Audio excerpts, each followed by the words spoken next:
back everyone to the caravan bathroom installation. What I'll do is I'm just going to give this bit a bit of a break now, the walls.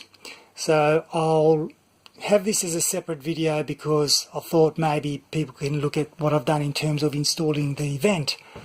So the vent is going to go up here. You can see the hole saw that I've already cut. This is going to be just for me to have a look at what's in there and so on. I've got the 12 volt wiring here. And so the vent is going to be cut into this space here. This is the one that I bought. It was on special, good price. Not particularly wedded to the brand as such, but I've read good reports on it, so I figured why not. The one that I got here is the one with the crystal cover on it and the fan, so it's the Turbo 28. Obviously 28 meaning it's 28 by 28. I couldn't fit the 3500s in there because of the roof framings, so I've gone for this one. So what I'll do is I'll take it out and I'll show you what I've got. So here it is upside down, of course. Got the switch, the hatch opening. I'll just take this out. This is a little fly mesh that goes with it. Sorted fasteners, and you can see here how it's see-through. What I wanted was not only a hatch that opened up, but I also wanted a skylight as well, because you can imagine this little space here is actually going to get quite dark. I will have a 12 volt LED set up for night, but we always prefer to get natural light in where possible.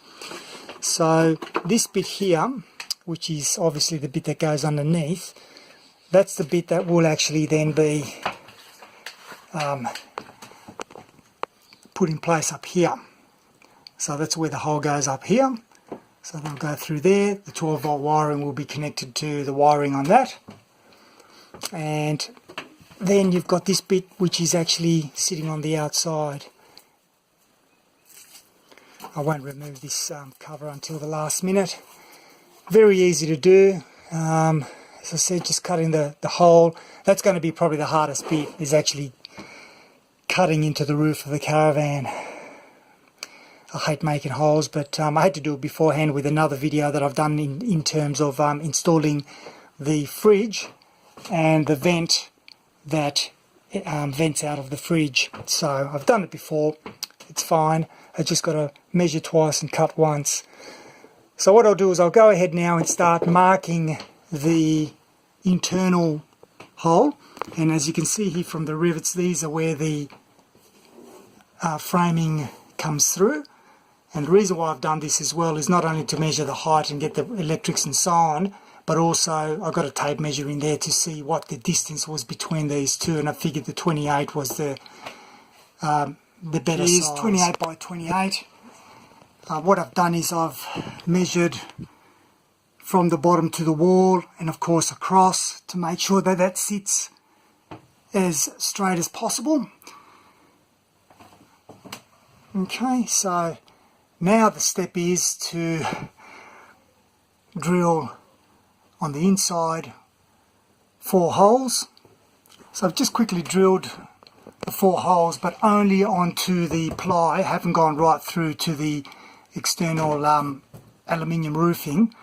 I think what I'm going to do first is cut this out, and once I've cut that out I can see what I'm looking at, and then I can measure the external one as well.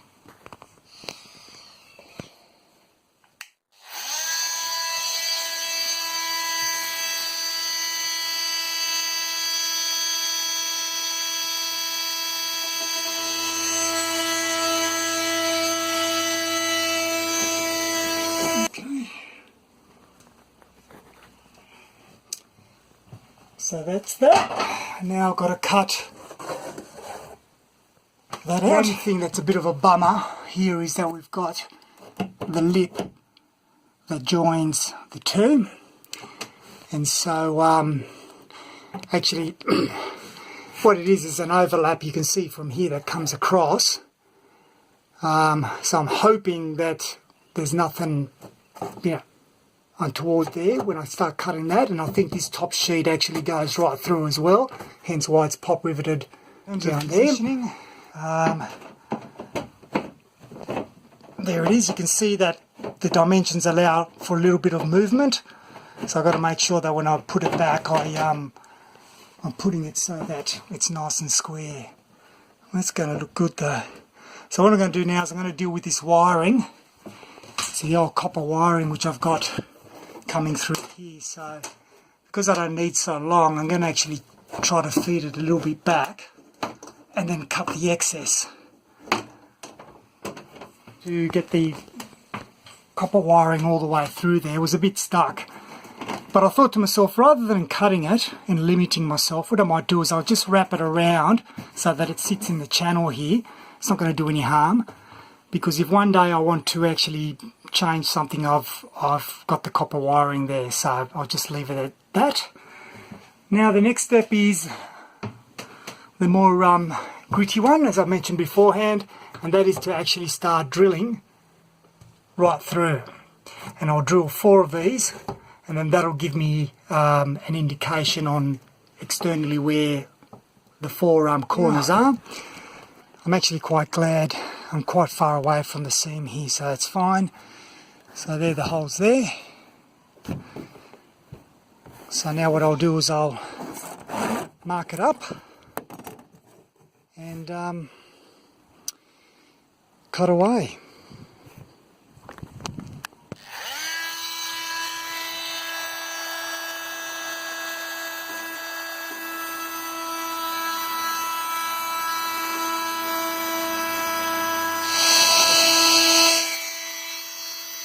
Almost there.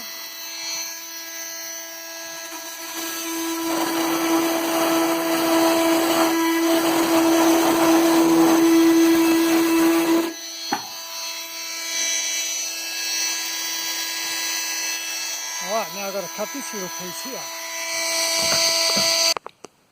Rightio.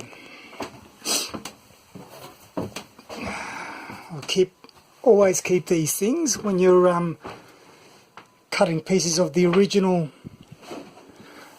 material.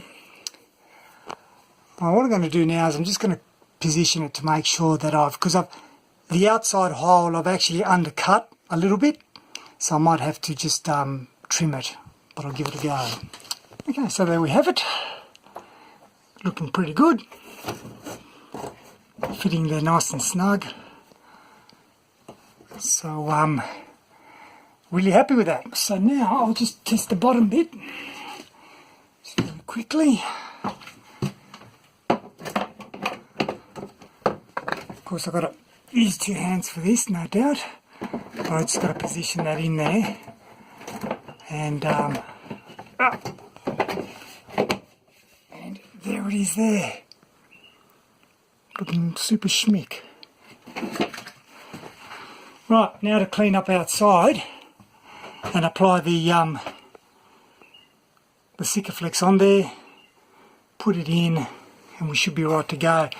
I don't think I'll actually need, that's actually quite nice and stable there. I thought maybe of putting supporting material like a piece of timber in between the roof and the ceiling, but I think that's actually quite nice hanging in there. Got to figure out now what to do with the wiring too. A couple of things I had to do here. One of them was to drill a hole in order to get this wiring through. So that'll actually come through here and in the gap in here to feed to this wiring there. Because I tried to figure out how they intended the wiring to be hidden, and anyway, didn't like it, so I'm going to just now join them up. I'm just going to use a couple of these clips and then put electrical tape on them. So I've got the wiring done up. I've just put a lot of electrical tape to kind of keep it in place. So when I lift that up, I'll be able to then tuck it all in the cavity there like I've done before. And so now comes the bit where I've got to put the top on. So, okay, with these things you see the hinge. Obviously the hinge faces forward, and then we'll just put that in there, and then I should be able to then connect the fan wiring as well. And you can see here I'm just going to tuck that all through, make it all nice and neat. But yeah, before I actually do any of that, I'm going to have to glue it first. So I'm going to go up onto the roof, clean it with methylated spirits, actually thinners, and then apply the adhesive, put it down, come back under here, and then start screwing it all together. Right, fully installed now. I mean, I've still got to put the cover and so on, but she's in there. The only thing I don't like about this is that there is no fasteners from the outside.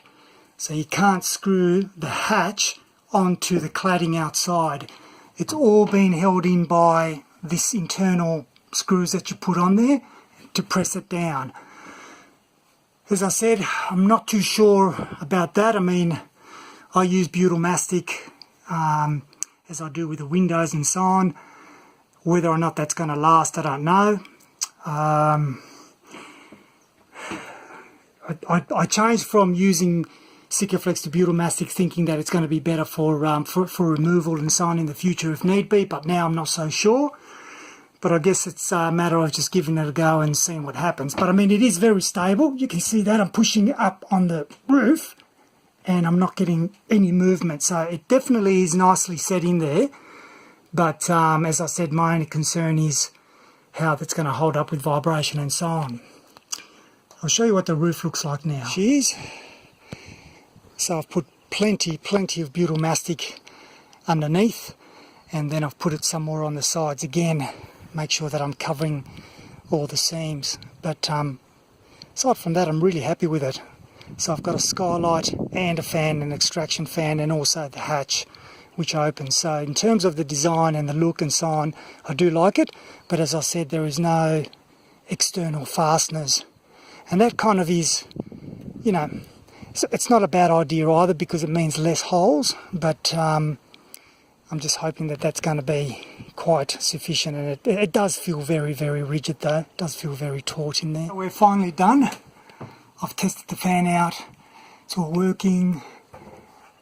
That's all good. Everything's fine. Really happy with it. It's actually very, very sturdy. A lot sturdier than I thought. So yeah, look, the benefit of having the clear is you can see basically all this light, natural light that comes in without having to use light, as in artificial light. And so I'm really happy with the selection of that as opposed to a complete block out one. So hopefully this video has been of use to you, and as always, thanks for watching.